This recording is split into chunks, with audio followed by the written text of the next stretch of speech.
Hello students, myself Shailesh Viskarma, and in my previous lecture I had discussed about the electric flux and Gauss law. Okay, and today we are going to start the applications of Gauss law. Okay, so before starting the applications, we will get quick revision of electric flux and Gauss law.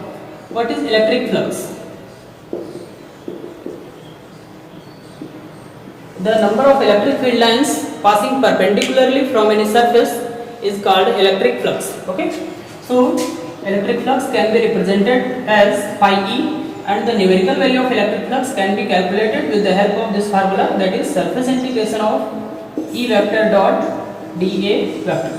This is the formula for measuring the electric flux passing through any Gaussian surface. Now the next is Gauss law. So according to Gauss law, the total electric flux passing through any closed Gaussian surface is 1 upon epsilon naught times of the total charge enclosed by that surface. So the total electric flux passing through any closed Gaussian surface is 1 upon epsilon naught times of the total charge enclosed by that surface. So this is the formula for Gauss law. Okay. Now we will start the applications of Gauss law. So the first application of Gauss law is derivation of Coulomb's law with the help of Gauss law. Okay. So to derive the Coulomb's law, we consider a charge capital Q which is situated at the center of the spherical Gaussian surface. This is the spherical Gaussian surface. So at the Gaussian surface we consider a small area dA vector at this direction, and the direction of electric field at this point is also in this direction.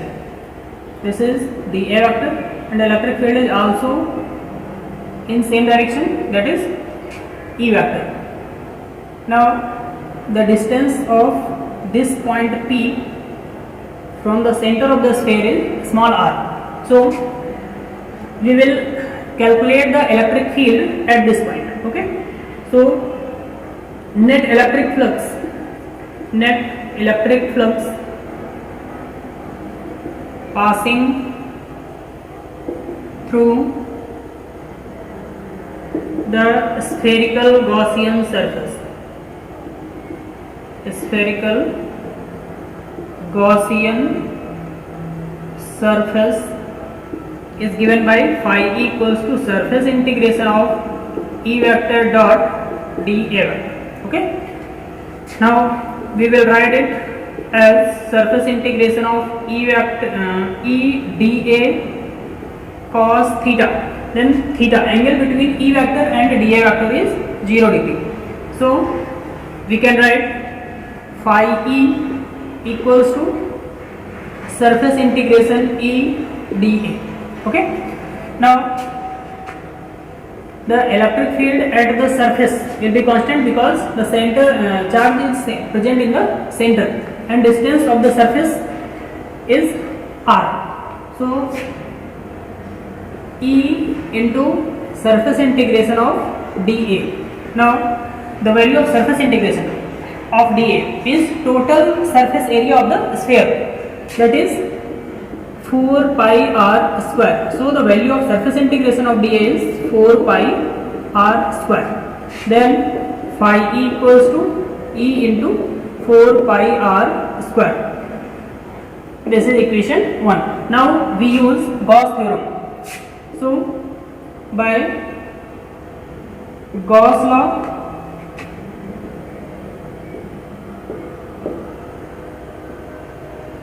phi E equals to Q upon epsilon naught. This is equation 2. Now from equation 1 and 2 we will equate these equations.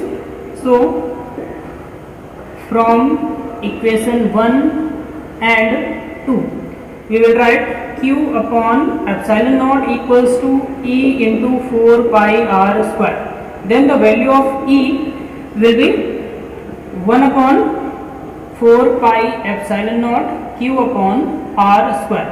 this is the electric field at point P. Okay. Now we have to calculate the Gauss law. So if we consider a small test charge Q naught is placed at the point P. Suppose if Q naught is placed, small test charge Q naught is placed at point P, then electric field E equals to F upon Q naught. We can write this formula. So F will be F equals to E into Q naught. Now we will put this value of E in this equation. So this is F equals to 1 upon 4 pi epsilon naught Q into Q naught divided by R square. This is the formula for Coulomb's law. Okay. This is Coulomb's law. So we can derive the Coulomb's law with the help of Gauss law. Okay. Now we are going to discuss the electric field due to an infinite long charged wire. Okay. So here we consider a infinite long charged wire. This is a infinite long charged wire in which charge Q is distributed uniformly in whole wire. Okay. So we consider this is a charge distributed along the length of the this wire. Now we have to calculate the electric field at point P, which is situated at a distance small r from the wire. Okay. So we consider this point is situated at the surface of a cylindrical Gaussian, at the surface of the imaginary cylinder. Suppose this is a cylindrical Gaussian surface and point P is situated at the surface of this cylinder. Okay. And the length of cylinder is small l. Okay. Now we consider a small area vector dA, and the direction of dA vector is always perpendicular to the surface, and the direction of electric field is always outward from the positive charge. So this will be also in this direction. Now we take a small surface area in this surface. This is dA vector, and electric field at this point is in this direction EA. This is the surface S1, this is the surface S2, and in upper surface we also consider a area, that is dA, and area vector is in upward direction, and the electric field is in this direction. This is the surface S3. Okay. Now we have to calculate the electric field at point P.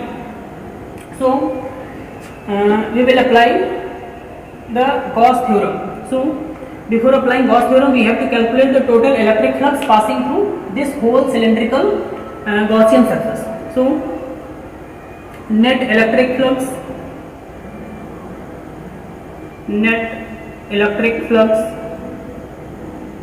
passing through this cylindrical Gaussian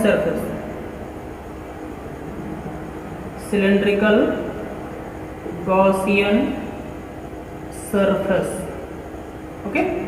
So phi E equals to, now this is surface S1, this is surface S2, this is surface S3. So total electric flux will be E vector dot dA vector for surface S1 plus surface integration E vector dot dA vector for surface S2 plus surface integration E vector dot dA vector for surface S3. Okay. Here we have considered a small area dA for all three surfaces. Okay. Now phi E equals to, for surface S1, E vector and dA vector are in same direction. So we can write E dA cos 0, E dA cos 0. This is the for surface 1, and for surface S2, this will be the angle between electric field and area vector is 90 degree. So we can write E dA cos 90 plus surface integration for surface S3. In S3, E vector and dA vector making an angle 90 degree with each other. So E dA cos 90. Now phi E equals to, this will be surface integration of E dA plus this will be 0 and this will also be 0. So phi E equals to E into surface integration of dA. Now the surface integration for S1. So the surface area of the cylinder is 2 pi r L. So the value of surface integration of dA is 2 pi r L. This is the formula for surface area of the cylinder. Okay. So phi E equals to E into 2 pi r L. This is equation 1. Now we apply Gauss law. By Gauss law, phi E equals to Q upon epsilon naught. From equation 1 and 2, from equation 1 and 2, we can write E into 2 pi r L equals to Q upon epsilon naught. Okay. So we can calculate the value of E. So E equals to 1 upon 2 pi epsilon naught, 2 pi epsilon naught into Q upon r L, r into L, and the value of Q upon L, this is the linear charge density. Okay. So we can write E equals to 1 upon 2 pi epsilon naught lambda upon r, because the value of Q by L is lambda, that is linear charge density. Okay.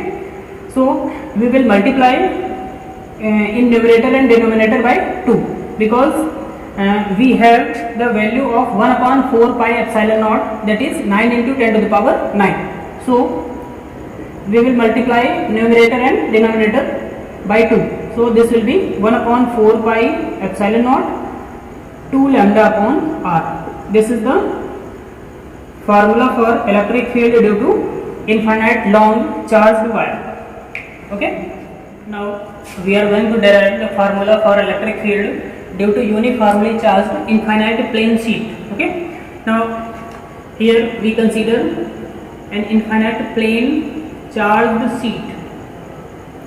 Suppose this is a infinite charge sheet and charge is distributed uniformly over whole area of this sheet. Okay. Now we consider a cylindrical Gaussian surface like this, a cylindrical Gaussian surface this, and we have to calculate the value of electric field at point P due to this plane sheet which is situated at small r distance. So we consider a cylindrical Gaussian surface, and this Gaussian surface is behind the sheet also. This is point P and this is point P dash. Okay. Now here we will show the direction of electric field and area vector. So the direction of electric field at point P will be in this direction, and area suppose area of this Gaussian surface is A, so this will be also in same direction as electric field. Now here the electric field will be in this direction and area vector is also in this direction. Now we have to calculate the total electric flux passing through this cylindrical Gaussian surface. Okay. So net electric flux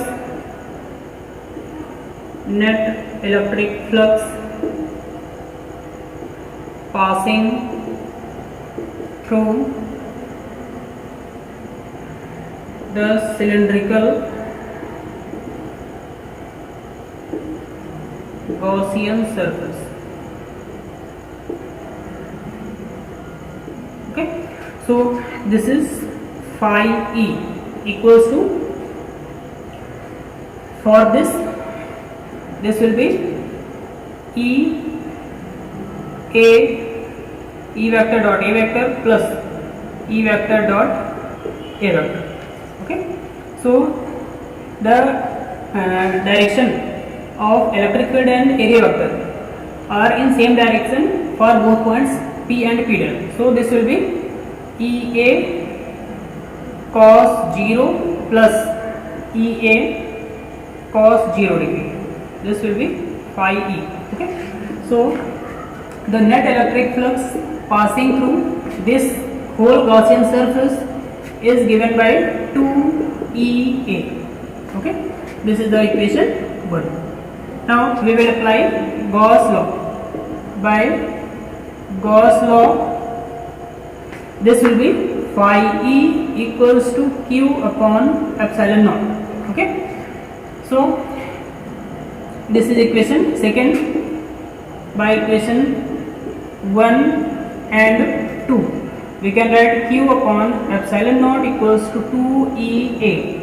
Now the value of E will be Q upon 2 epsilon naught A. Okay, if we consider that charge capital Q is distributed over the surface of area capital A, then this is the surface charge density. What is surface charge density? The ratio of charge to the surface area, or we can say the amount of charge present in unit surface area is called surface density, surface charge density. So E will be sigma upon 2 epsilon naught. So this is the electric field due to infinite charge sheet. Okay, so due to this infinite charge sheet, the electric field does not depend on the distance of the point P from the sheet. Okay, it depends only on the surface charge density of the charge sheet. So this is the formula for electric field, E equals to sigma upon 2 epsilon naught. Now we are going to discuss the electric field due to positively charged parallel plates. Okay, if we consider two parallel sheets of surface charge density sigma, this is a plane sheet having surface charge density sigma and charge is distributed uniformly over this sheet. Now another sheet is placed parallel to this sheet, and this is also charged positively and having surface charge density sigma. Both have same surface charge densities. Now this is the region first, this is the region second, and this is the region third. In all these regions we have to calculate the value of electric field. Now if we consider in first region, the electric field this is the sheet 1 and this is sheet 2. So due to sheet 1, the electric field will be always in outward direction, so this will be in this direction E1, and due to sheet 2, this will be also in this direction E2. Okay, now for region third, the electric field will be in this direction due to sheet 1 and 2 both, because electric field is always outward from the positive charge. Now at second region we see that the electric field due to plus seat 1 is in this direction, that is E1, and the electric field due to this seat 2 is always outward, so this will be in this direction, E2. Okay, so we have already derived a relation for electric field due to a plane charged sheet, that is E equals to sigma upon 2 epsilon naught. Okay, so for the first sheet E1 will be sigma upon 2 epsilon naught, and for second E2 will be sigma upon 2 epsilon naught. Here we consider both sheets have similar charge density. Okay, so electric field due to these two sheets in first region. So in first region we have to calculate the net electric field. So in first region E net equals to E1 plus E2. Why? Because E1 and E2 both are in same directions. So this will be E net equals to sigma upon 2 epsilon naught plus sigma upon 2 epsilon naught. So this will be E net equals to sigma upon epsilon naught. This is the formula for electric field in region first. Okay? Now in region second. In second region, the net electric field will be E1 minus E2 or E2 minus E1. Okay, because E1 and E2 both are in opposite direction, so we can write E net equals to E1 minus E2. So we will put these values of E1 and E2. So this will be sigma upon 2 epsilon naught minus sigma upon 2 epsilon naught. So net electric field between the plates is 0. Okay, so for third condition, in region third we have to calculate the electric field. So in third region E net will be E1 plus E2, because E1 and E2 both have same direction. So sigma upon 2 epsilon naught plus sigma upon 2 epsilon naught, then this will be sigma upon epsilon naught. This is the value of net electric field at region third.